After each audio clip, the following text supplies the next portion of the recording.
A atenção primária em saúde é responsável pelo atendimento dos problemas mais comuns na comunidade. Um serviço de assistência que considera o contexto onde a doença surgiu e combina ações curativas e preventivas. Uma estratégia que tem o médico de família como elemento central, que coordena uma equipe multidisciplinar.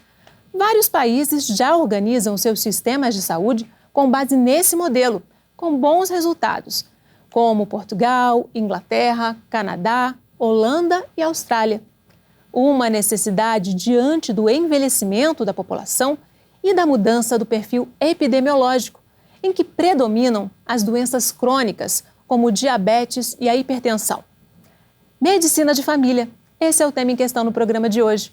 Nossa convidada é a coordenadora do Programa de Residência em Medicina de Família e Comunidade da FMP-Fase, Júlia Morelli. Muito bem-vinda, obrigada pela participação. Obrigada a você, Fátima, pelo convite e oportunidade. Estudos internacionais, corroborados pelo Ministério da Saúde aqui no Brasil, mostram que 80% dos casos atendidos pelos médicos de família são resolvidos ali mesmo, sem necessidade de um especialista ou da ida para um hospital, né? Isso, exatamente. Já faz alguns anos, muitas décadas, na verdade, que a gente tem conhecimento desse fato, que a atenção primária, aquele primeiro nível de contato das pessoas mais próximos de casa, o que muita gente conhece como posto de saúde, ou às vezes como até já a estratégia de saúde da família, aquele local com um profissional formado para estar voltado para aquele trabalho, né, um profissional que está qualificado para aquele espaço de trabalho, é possível se resolver 80% a 85% de todas as demandas que surgem, né? Porque a gente sabe que a maior parte dos problemas não são agudos, não são graves, mas que são problemas que têm que ser acompanhados e vistos a longo prazo para não virarem, inclusive, problemas agudos e graves.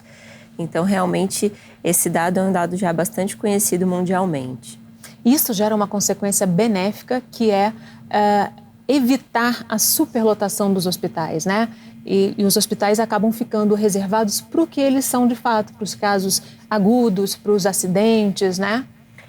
O que aconteceu, na verdade, no modelo médico, né, nos últimos 150 anos, mais ou menos, é que por haver uma grande disparidade, uma grande forma desorganizada de atendimento médico pelo mundo, foi proposto que fosse tudo centrado no hospital, que fosse esse modelo que pudesse organizar o atendimento no sentido de ter todos os equipamentos e a tecnologia necessária. Isso a gente está falando do início do século XX, lá 1900 e alguma coisa. Então, para aquela época, fazia muito sentido, né? Fazia muito sentido a gente tirar um pouco a desorganização dos sistemas de saúde, que eram muito pulverizados, que eram muito desorganizados mesmo, e aí centralizar no hospital para conseguir ter uma melhor performance, né, do sistema. Só que já se foram 150 anos e a gente viu que esse modelo hospitalar, ele resolveu uma boa parte dos problemas, realmente, ele resolve muita coisa.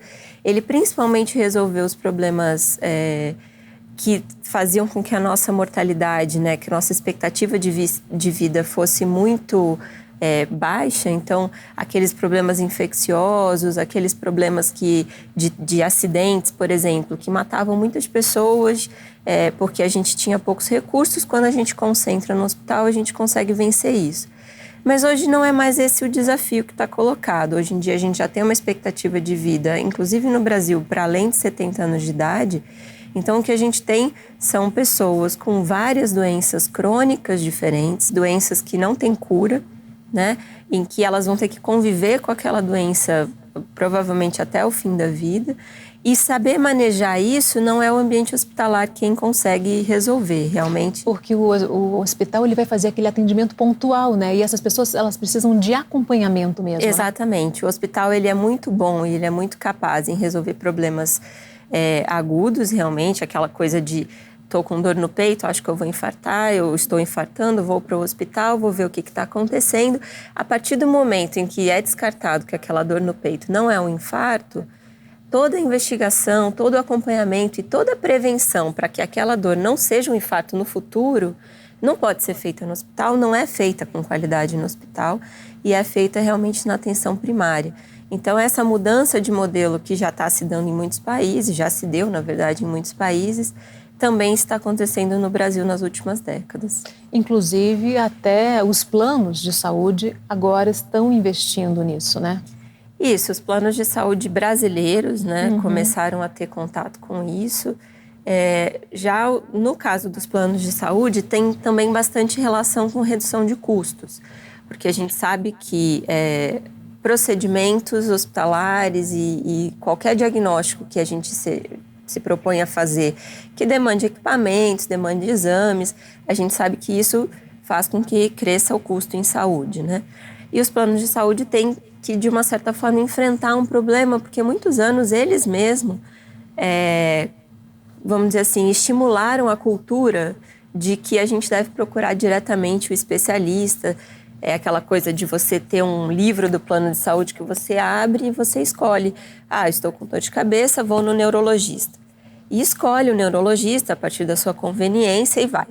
E muitas vezes não é o caso, tem que procurar outro, né? E fica essa ciranda, Isso, né? Exatamente. O plano de saúde, então, ele estimulou a gente a fazer isso, a procurar direto o especialista, porque por muito tempo os lucros que eles tinham conseguiam cobrir essas despesas, vamos dizer assim, um pouco exageradas em termos de exames e tudo mais, que eram pedidos desnecessariamente. Mas agora chegou um momento em que os custos e as despesas que eles têm chegaram no limite. Então, a proposta também de rever essa questão de acesso ao especialista, do ponto de vista do plano de saúde, tem muito a ver com o custo. Mas a gente sabe que tem um outro lado muito importante, que é o lado do resultado, dos indicadores de saúde realmente.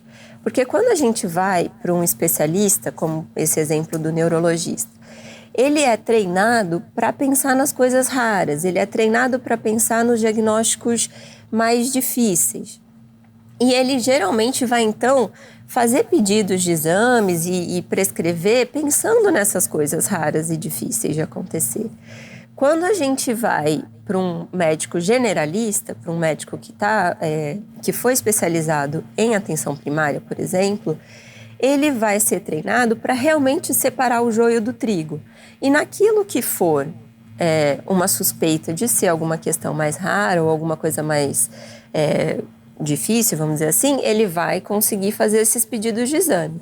Mas naquele que a dor de cabeça tiver a ver realmente com o volume de trabalho daquele paciente, que tem a ver com algum tipo de carga que ele pegou, e ele vai conseguir orientar como é que vai resolver uma dor muscular, ele não vai fazer o pedido daqueles exames que seriam desnecessários. Então, é uma forma da gente ter um melhor resultado, porque a gente não leva o paciente a sofrer um estresse desnecessário de achar que ele tem um tumor cerebral, por exemplo, e a gente não vai fazer com que ele passe por uma série de exames que muitas vezes são invasivos, que muitas vezes geram sequelas e problemas.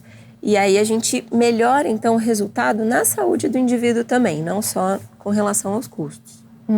Isso porque o médico de família, ele tem um papel de coordenador desse cuidado, né? Mesmo quando ele encaminha para o especialista, o paciente continua sendo um paciente dele. Ele vai continuar coordenando ali toda a outra relação. Por exemplo, é um paciente diabético que teve um outro problema que precisou de um especialista, mas ele está ali na coordenação, né? Isso, a gente brinca que na medicina de família a gente nunca dá alta para um paciente.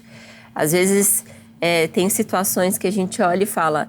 É muito comum, por exemplo, você ir num especialista, um gastro, um otorrino, um especialista focal, que é formado para olhar um órgão, alguma coisa específica. E ele falar assim, olha, esse problema não é comigo, esse problema eu já descartei aqui que seja um problema gástrico, então o senhor procura outro especialista. E aí a gente brinca que na medicina de família não existe essa frase, não existe esse problema não é comigo. Todo e qualquer problema do paciente é nosso problema também. A gente tem que saber lidar e entender isso no contexto de vida de cada paciente. Muitas vezes pode acontecer de não ser a gente quem maneje sozinho aquela doença, aquela questão. Então, a gente vai compartilhar o cuidado. Eu gosto muito desse termo, né? A gente compartilha o cuidado com um especialista focal. Por exemplo, eu tenho inúmeros pacientes que precisam de um ortopedista. Então, eles vão ser encaminhados por ortopedistas, mas eles nunca deixam de ser meus pacientes. Eles me trazem um retorno do que o ortopedista propôs, do que ele investigou. E a gente junto, muitas vezes, eu pondero com o ortopedista. Será, colega, que não seria bom ir por esse caminho ou aquele? Então, a gente vai junto, compartilhando o cuidado do paciente. Até porque o paciente ele pode estar com um problema específico, mas ele tem os outros problemas que o médico de família sabe, né? E com isso também evita aquele problema do excesso de medicamento, né? Um paciente que vai no especialista, em vários especialistas, acaba sendo um paciente que toma muita medicação, né? Sim, a gente volta àquela conversa das várias doenças crônicas e do envelhecimento da população, né? Então, a gente tem alguns idosos, por exemplo, que vão no cirurgião vascular, no neuro, e aí, ou no gastro e no ortopedista. E aí, cada um passa uma medicação diferente, e aí a medicação do ortopedista é quem está fazendo o problema gástrico, e as coisas não se conversam.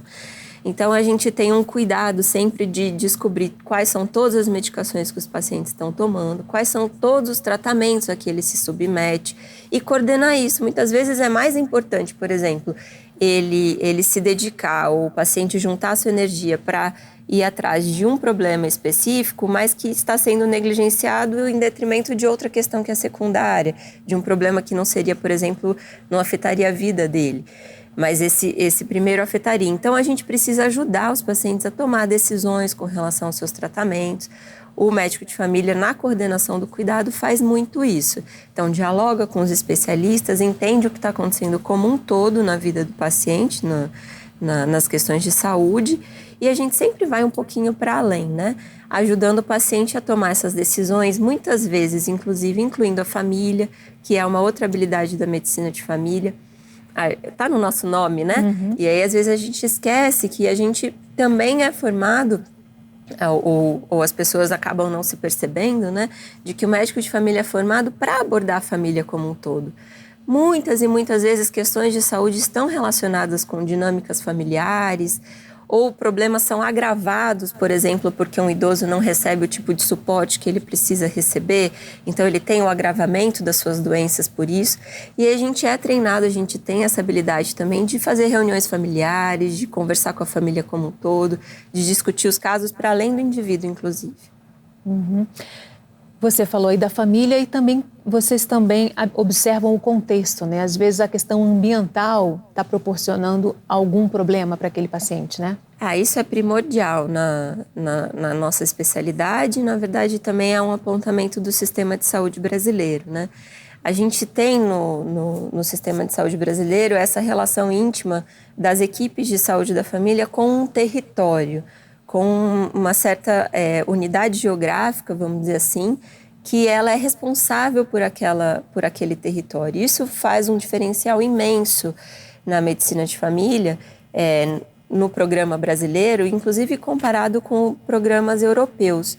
Porque os programas europeus, eles geralmente são baseados em listas de pacientes. Então, cada equipe, ela recebe uma lista independente de onde o paciente mora. Mas no Brasil, a gente optou por um forte vínculo com o território. E isso faz um diferencial imenso, que já gerou também, não só isso, mas outros aspectos do programa brasileiro já geraram muitos prêmios e muitas publicações internacionais felicitando o modelo brasileiro.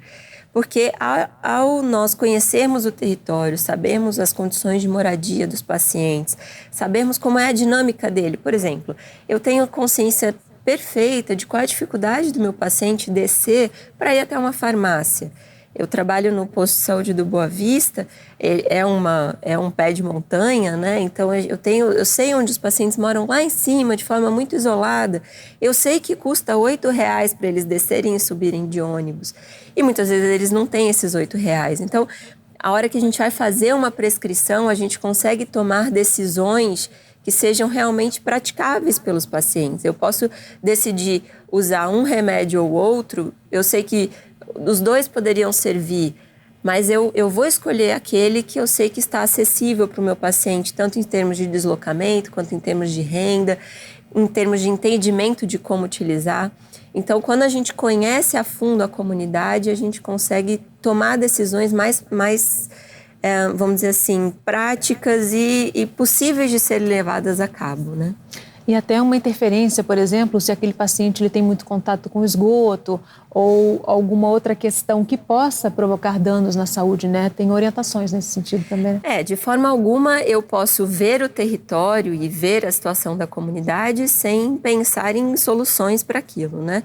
Então, a gente, na verdade, vive, né, num país em desenvolvimento ainda e como uma profissão que está muito próxima das pessoas, junto com o restante da equipe, a enfermagem, os agentes comunitários, no caso do programa público, né?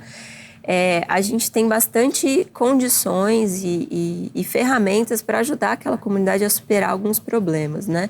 Então, não é incomum a gente ver equipes de saúde da família agindo com relação a saneamento básico, agindo com relação a transporte público, agindo com relação a áreas de risco para deslizamento. Então, realmente a gente conhece muito, muito bem a comunidade e consegue contribuir com esse tipo de coisa. A gente tem aqui no município, por exemplo, um médico que está, eu acho que cerca de mais de 10 anos, com certeza, talvez 20, na mesma comunidade, e ele realmente é procurado para todas as questões, desde vamos conseguir uma nova grama para o campo de futebol, até como a gente vai conseguir resolver o problema da dengue no nosso bairro. Então, a gente vai se aproximando da comunidade e a gente se transforma, vamos dizer assim, numa ferramenta daquela comunidade, numa forma daquela comunidade também conseguir expressar as suas necessidades e resolver esses problemas. Ok, vamos fazer um rápido intervalo. No próximo bloco a gente continua falando sobre medicina de família. O Em Questão volta em instantes. Até já.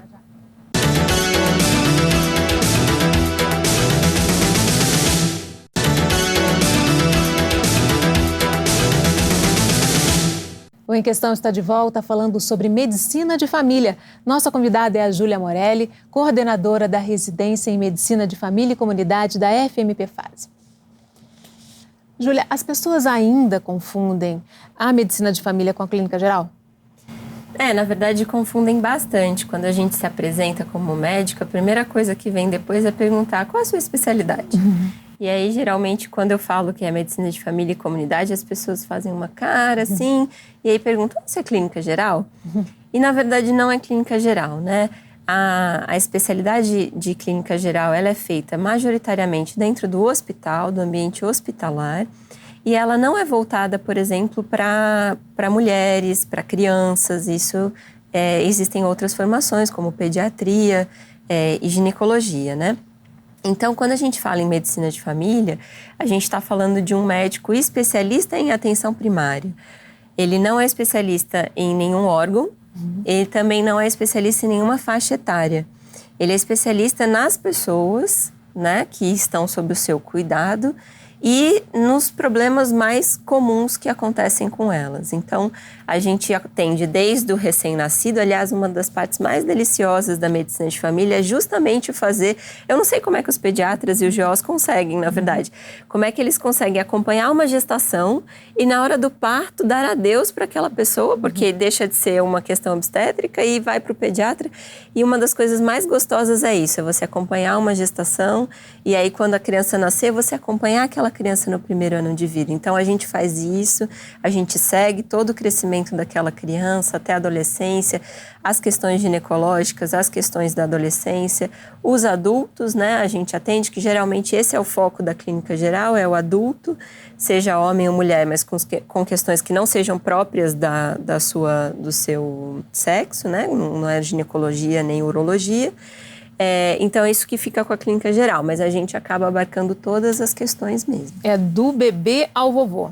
Do bebê ao vovô. Inclusive, tem dias em atendimento em que a gente faz exatamente isso. A gente começa o atendimento com uma puericultura, que é o acompanhamento de rotina de uma criança, e na mesma manhã a gente atende uma pessoa de 90 anos de idade com problemas relacionados a, por exemplo, a sua fragilidade para conseguir caminhar.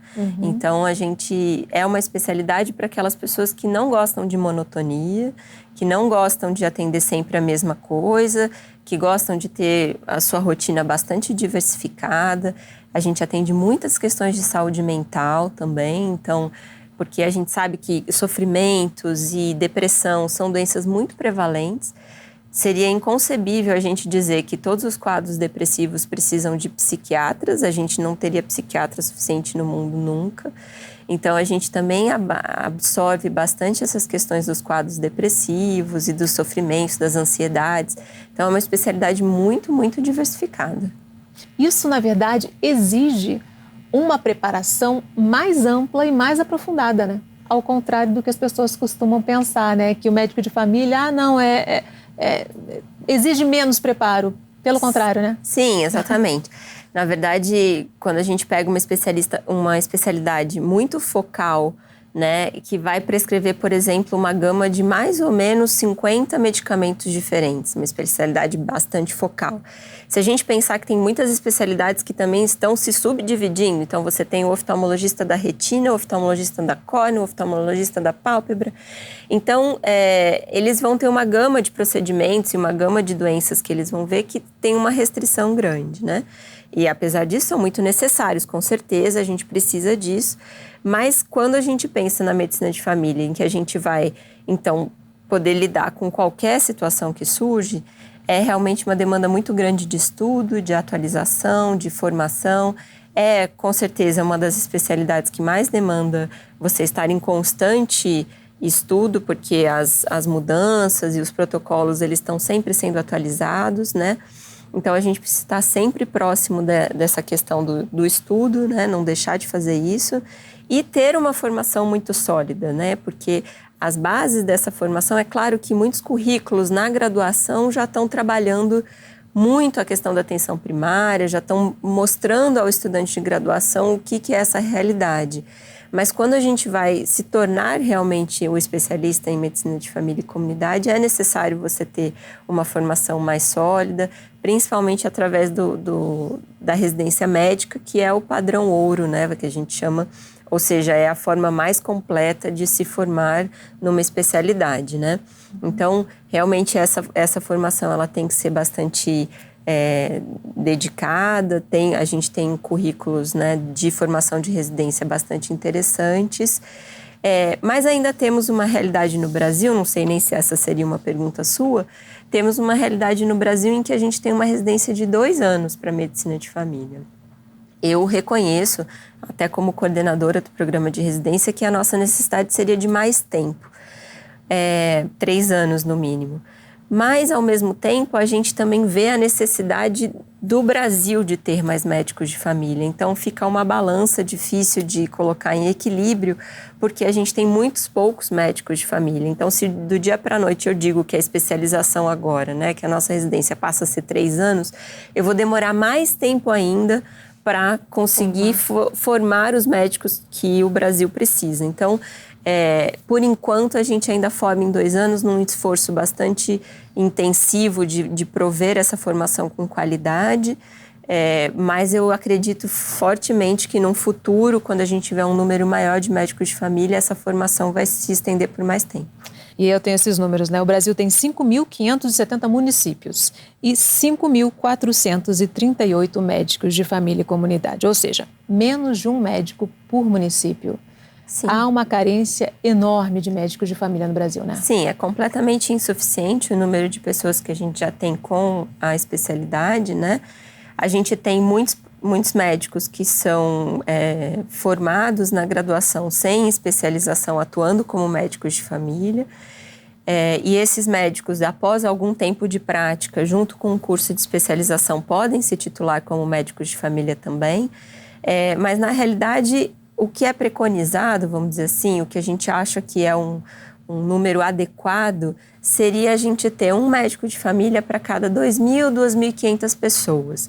Essa é a quantidade de pessoas que um médico de família é capaz de atender com qualidade, conhecendo a família, conhecendo a paciente, o paciente. O contexto, né? O contexto, vivenciando com eles esse contexto e tudo mais. E aí, quando a gente vai fazer essa conta, a gente precisaria de cerca de 100 mil médicos de família no Brasil para a nossa população de 200 milhões de habitantes. Então, a gente está muito aquém desse número, a gente precisa formar mais, a gente está cada vez construindo currículos que atraem mais os formandos para a área da atenção primária, mas a gente também tem que pensar nisso para depois da formação, né? Então, ele já se formou como médico de família, a perspectiva de carreira dele, como é para que ele continue sendo um médico de família por todos os seus 30, 40 anos de carreira, né? Então, isso é realmente bastante importante para o Brasil pensar. E o Brasil pensou um pouco sobre isso quando fez a proposta do Mais Médicos, né? Na verdade, naquela época, o Mais Médicos surge no contexto de 2013, em que as pessoas estavam se manifestando com relação à qualidade dos serviços públicos. E aí, realmente, o que a gente tinha era uma realidade de que muitos municípios não tinham médicos de família, não tinham atendimento de atenção primária mínimo. Era sempre um município que mandava para outra cidade do lado, que era um pouco maior, e qualquer problema nunca era resolvido no seu próprio local de moradia. Além disso, centros urbanos muito grandes e complexos, né, como Rio de Janeiro, como São Paulo, em que você tem muitos médicos. A gente tem muitos médicos na capital, no Rio de Janeiro, a gente tem muitos médicos em Brasília, a gente tem muitos médicos em São Paulo, mas não necessariamente eles estão onde eles precisam estar. Então, nas periferias, nas comunidades? A gente tinha realmente muito problema de fixação de médicos em comunidades, em lugares mais violentos, no caso do Rio de Janeiro, e também nos lugares mais afastados nessas cidades grandes, né?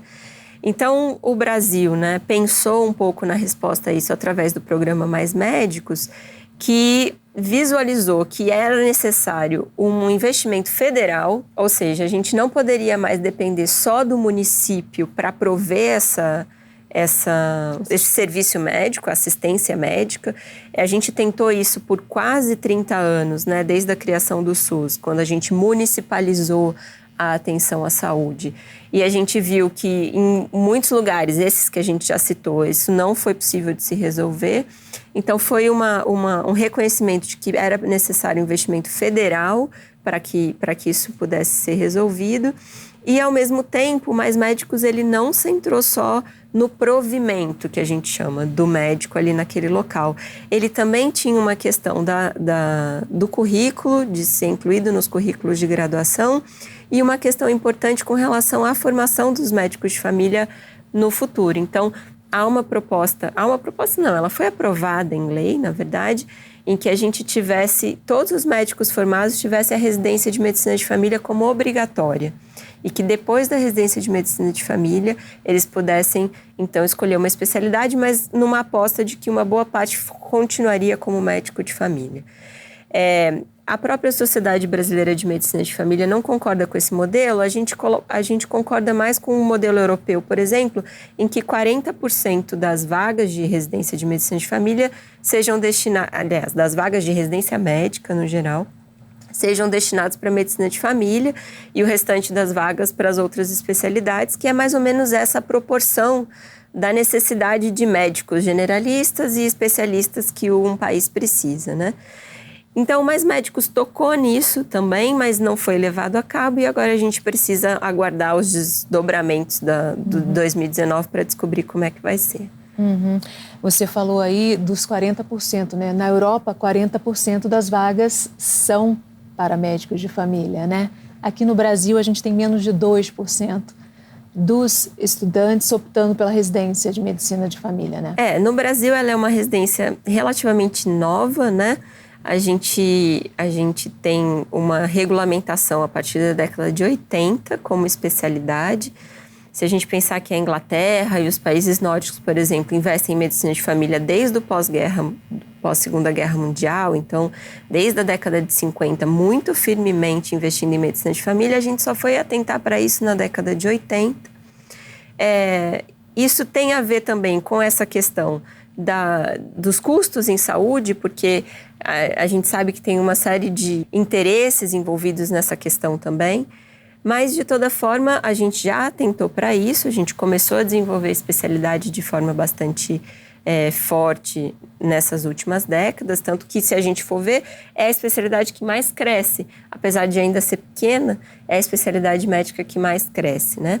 Então, a gente, vamos dizer assim, estamos já enfrentando essa questão do déficit de médicos de família, mas falta bastante coisa ainda.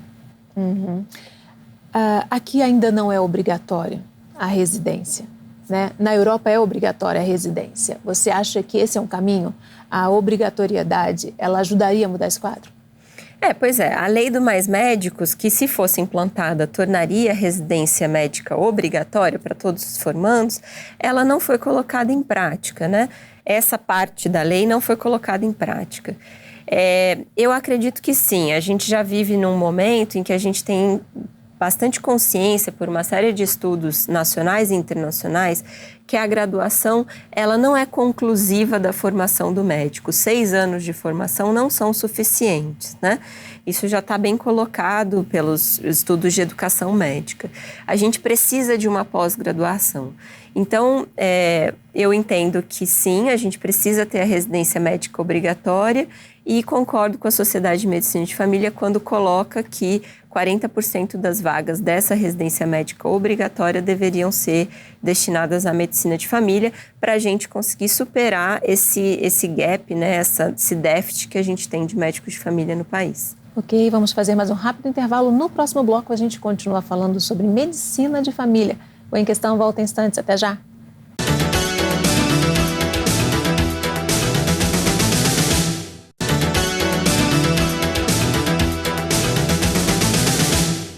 O Em Questão está de volta falando sobre medicina de família. Nossa convidada é a Júlia Morelli, ela que é coordenadora de residência em medicina de família e comunidade da FMP-FASE. Júlia, em que difere o novo médico de família e comunidade do antigo médico que atendia toda a família? Olha, algumas questões são bastante similares ainda, né?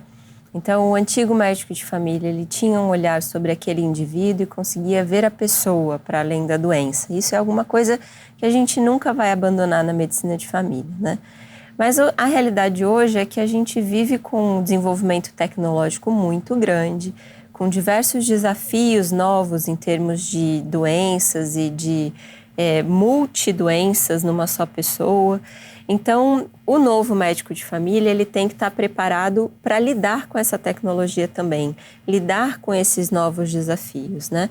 Então, a gente tem uma realidade, sim, que ainda inclui visita domiciliar, que é uma das coisas mais gostosas de se fazer na especialidade, quando a gente entra na casa da pessoa e ela nos acolhe, né, e a gente consegue entender realmente a dinâmica de vida dela, mas ao mesmo tempo a gente conseguir manejar direitinho qual é a necessidade que ele tem daquele exame, qual é a necessidade que ele tem daquela quantidade de medicamentos, como é que a gente vai conseguir organizar toda aquela prescrição complexa, ou então como é que a gente vai propor mudanças no estilo de vida, sendo que tem uma vida muito limitada. Então, o médico de família de antigamente, ele estava bastante voltado, vamos dizer assim, para pessoas que tinham um alto poder aquisitivo, né?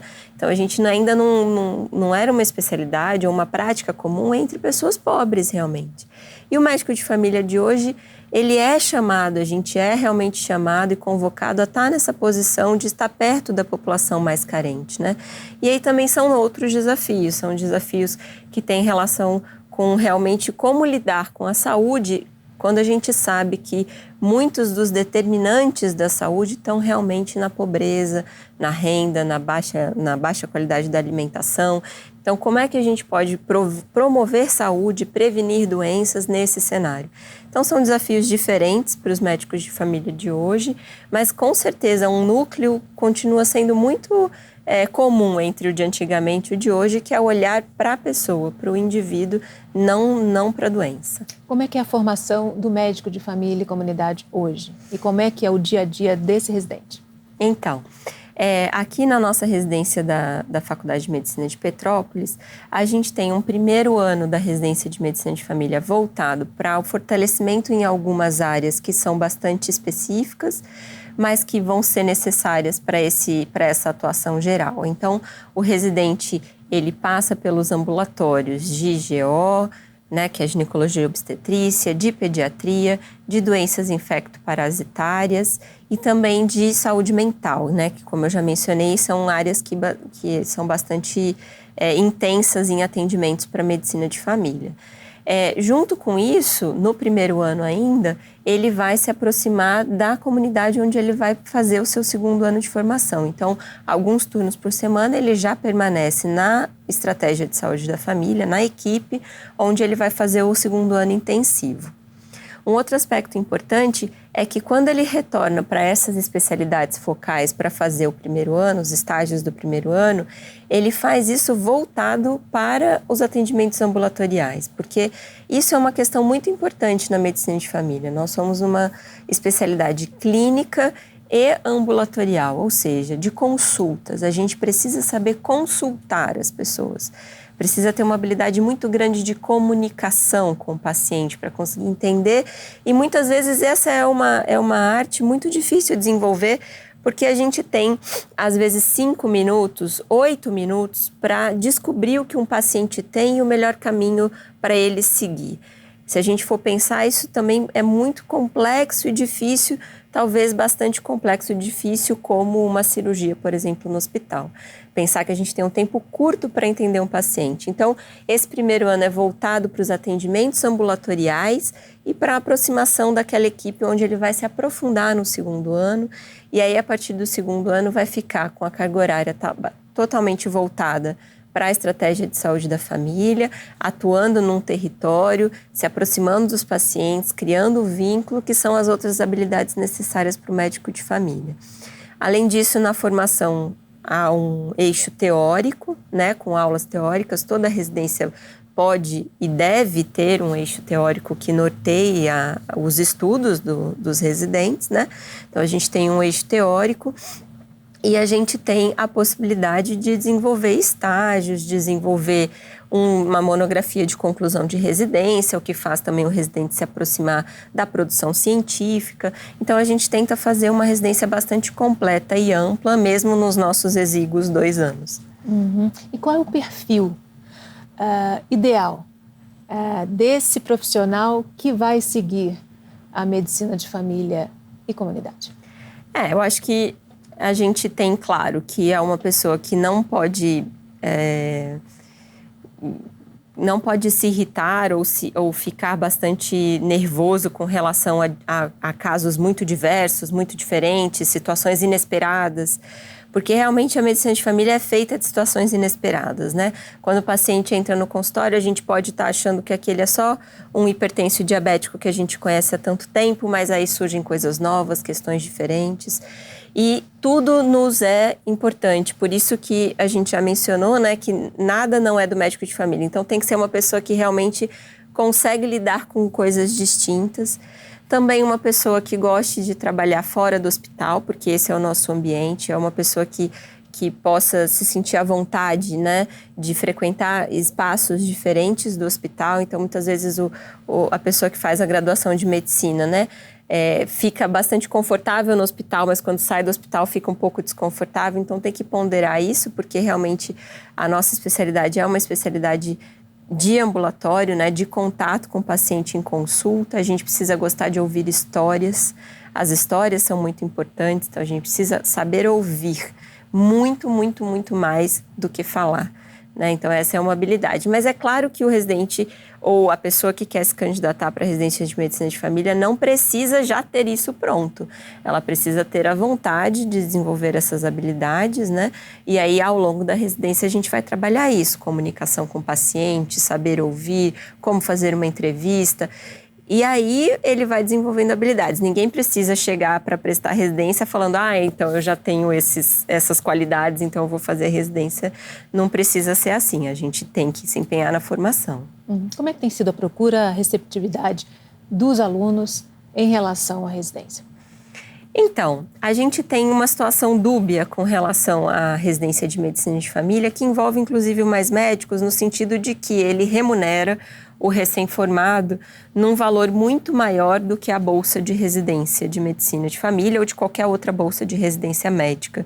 Então, o próprio Mais Médicos criou uma certa disputa, né, com as pessoas que se dedicariam a uma residência num primeiro momento. Então, diante desse cenário, o que é importante que as pessoas saibam é que Ao passo que você vai trabalhar no Mais Médicos e vai começar já de cara numa unidade de saúde, sem suporte, né, qualificado, sem um aspecto de formação protegido, a residência de medicina de família vai proporcionar essa proteção, vai proporcionar o desenvolvimento dessas habilidades para que depois você possa seguir a carreira que for mais interessante, sendo pelo Mais Médicos ou sendo por outros caminhos, né? Então, essa disputa acaba atrapalhando um pouco, mas muitos municípios já vêm resolvendo isso, se organizando como Petrópolis vem se organizando em parceria a Secretaria de Saúde junto com a faculdade, no sentido de prover cenários de prática que são bastante adequados, de prover qualidade nessa formação. E a gente sabe, por estudos recentes, que a qualidade na formação do programa de residência é o que mais faz a atração, mais atrai candidatos, o que é um resultado muito bom. A gente fica muito feliz que os formandos em medicina estejam buscando qualidade na sua formação e é isso que a gente espera que eles encontrem aqui em Petrópolis. Uhum. Essa carência de médicos de família, para que ela seja vencida, é preciso que haja uma reformulação do sistema, uma valorização dessa especialidade, inclusive passando pela política de remuneração mesmo? Com certeza. Na verdade, a gente tem uma noção muito clara de que é necessário que haja uma carreira para o médico de família. Eu não posso formar uma pessoa em 2 anos e dizer que a partir dali ela vai trabalhar na mesma unidade ao longo de décadas com a mesma remuneração, né? Que é mais ou menos essa realidade que você encontra hoje em dia. Então, a gente até tem alguns profissionais, como eu mencionei, esse profissional muito querido aqui de Petrópolis, que conhece muito seu território porque está lá há décadas, mas eles não vão ser muitos enquanto a gente não tiver uma carreira, com certeza. Então, é isso que está apontado como demanda.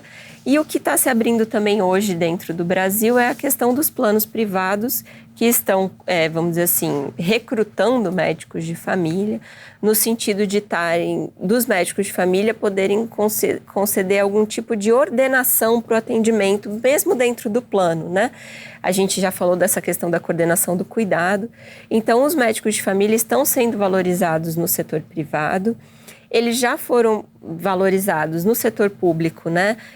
Inclusive através do programa Mais Médicos, mas a gente tem sempre que dar passos adiante porque esse déficit de médicos de família ainda é muito grande. E essa valorização seria um caminho inevitável, né? Lá fora já está acontecendo isso, né? Inclusive nas redes privadas, né?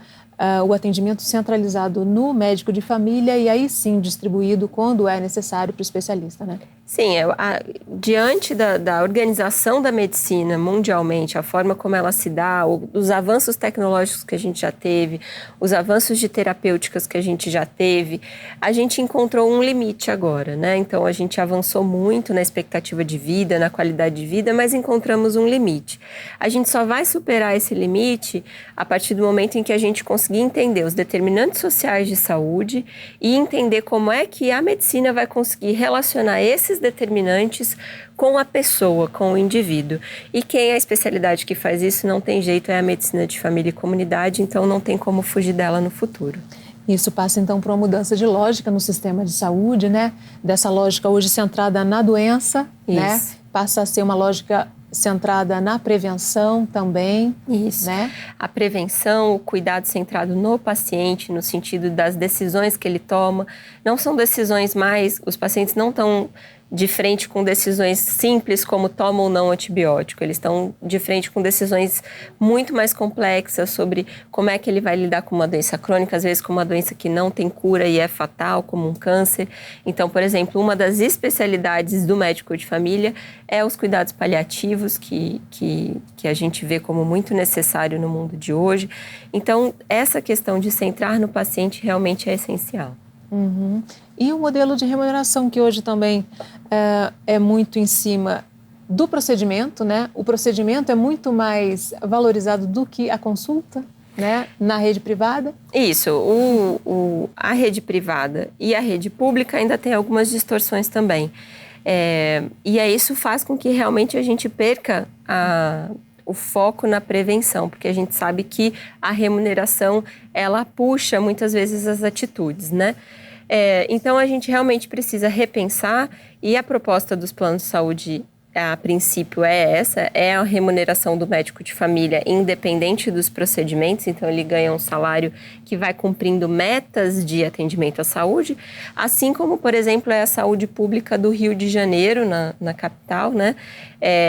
Que percebeu já há alguns anos que a medicina de família poderia trazer melhores resultados e aí propôs que as equipes de saúde tivessem metas, mas não metas com relação à quantidade de atendimentos ou quantidades de procedimentos, mas sim quantidades de pacientes com diabetes que estão com o seu açúcar controlado, por exemplo. Então, é um refinamento dessa questão do pagamento que mostra que a gente tem um horizonte da prevenção como uma forma de remuneração. Então, realmente, é uma atitude bem interessante de ser tomada. E aí a meta passa a ser ter uma população mais saudável. Com certeza. O que é muito melhor em termos até econômicos, né? Que você prevenir é muito mais barato do que depois tratar, né? Não, com certeza. Isso já está no ditado popular em uma série de milhares de milhões de estudos, apesar de alguns governantes ainda não conseguirem fazer esse cálculo. Ok, infelizmente nosso tempo terminou. Agradeço muitíssimo a sua participação, Júlia. Eu que agradeço, na verdade. E a gente tem um encontro marcado no Próxima Questão. Espero você. Até lá.